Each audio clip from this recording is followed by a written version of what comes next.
Last thing that we've got to talk about with rural driving are some kind of special driving environments. In our area, our rural areas are flat, right? They're farmland. We're in the coastal plains. But as we get into different situations and different settings, that might not always be the case. And mountain driving kind of presents its own special set of problems, one of which is a force of nature. It's gravity.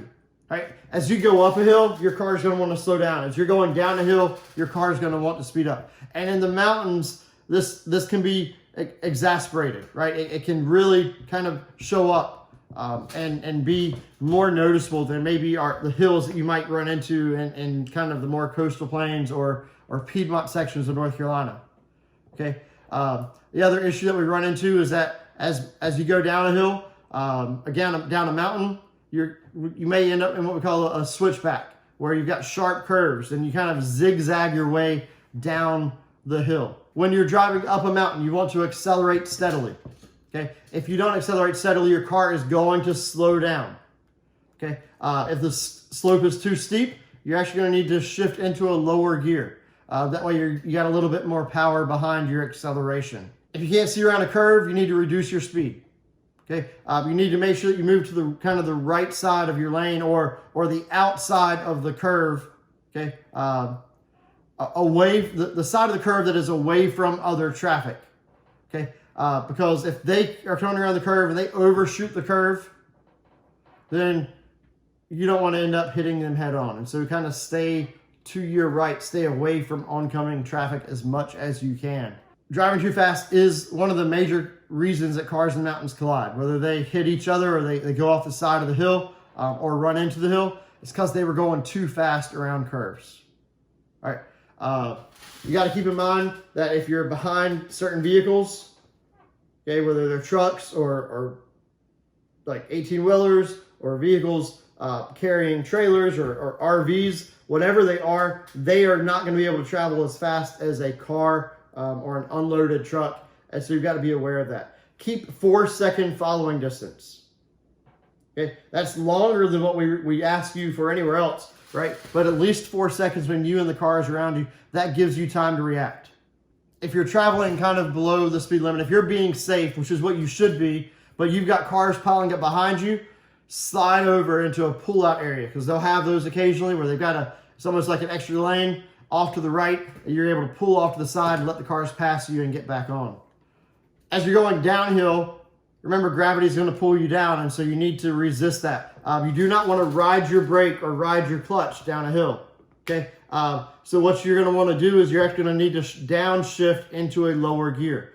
Even if you've got an automatic, downshift into a lower gear. You might have that on your steering wheel where you've got your drive, and then you've got first and second gear. Shift yourself down another gear.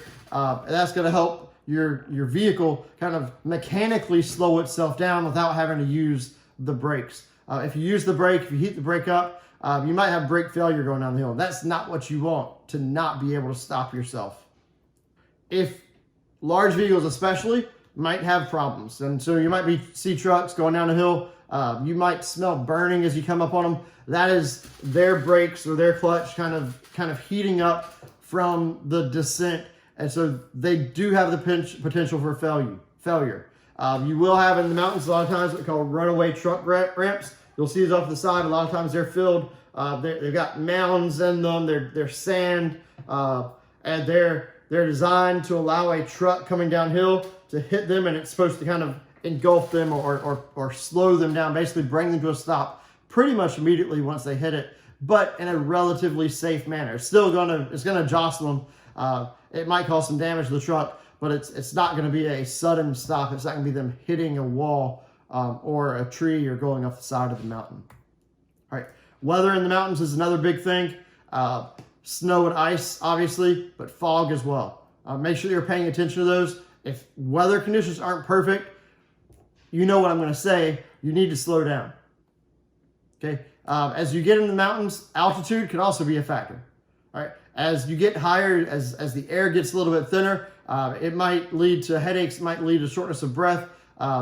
It might kind of reduce your ability to concentrate. And so especially if you're tired, like this might actually be a major issue that you have to deal with. It can also affect your vehicle, not just the driver, but it can affect your vehicle. Make sure you're always checking your gauges. All right, you're looking for your temperature gauges, right? Making sure that they're staying normal, that that your vehicle's not overheating. And if it does, make sure you're paying attention to that. Make sure you're heeding that warning, pulling over in a safe place, stopping, letting your engine cool down. If your engine is overheating, if you have your air conditioner on, turn it off. Roll your windows down, turn your heat on. That might help to actually expel some of the heat from your engine. Okay. The desert has its own set of kind of issues as well. Obviously, the big thing in the desert is going to be heat. As the heat, it can affect you, right? But it can also affect your vehicle. Okay. And so make sure you're, again, paying attention to your fluids and your temperature lights and all of those. Your tire pressure. All right. You got to make sure that with the desert road, sometimes you get this kind of shimmering effect, this glimmering effect. But desert roads are attractive to people that want to speed. And so you've got to be careful. All right. Do not speed on desert roads. The shoulders of these desert roads might be soft sand. Make sure you're not going off the shoulders of the road. Make sure you're looking out for traffic coming at you. Because, again, these are not necessarily places. If your car breaks down in the desert, it's going to be hot. Okay, and temperatures inside of a car can increase very drastically and very quickly. The big one that we kind of run into around here a lot is flash floods. Okay, when it rains very heavily, you might run into a situation where a flash flood comes about, where road begins to rush from a heavy rain. These can develop quickly, they can develop unexpectedly. The big thing is you do not cross water that is running over the road.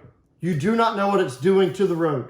You might actually even be able to see the pavement, but if that water is rushing, there's a chance that it has undercut the road, and as you drive over it, you're going to sink.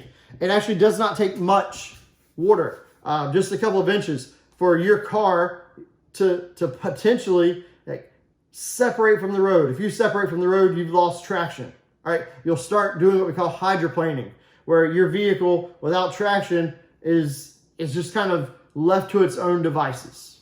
When we look at hurricanes, one of the largest causes of death in hurricanes is actually the water. It's not the winds, okay?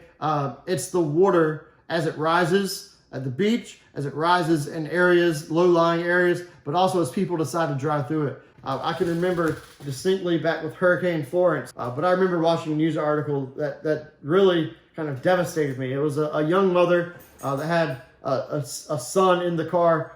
They got to an area of the road and she tried to drive across it. Her car lost traction. The floods began to take it. She was able to get out of the vehicle, but her son didn't make it, right? Her son got swept away, separated from her, and her son died, right? We do not want to see that happen. You don't want to be responsible for that. All right, guys.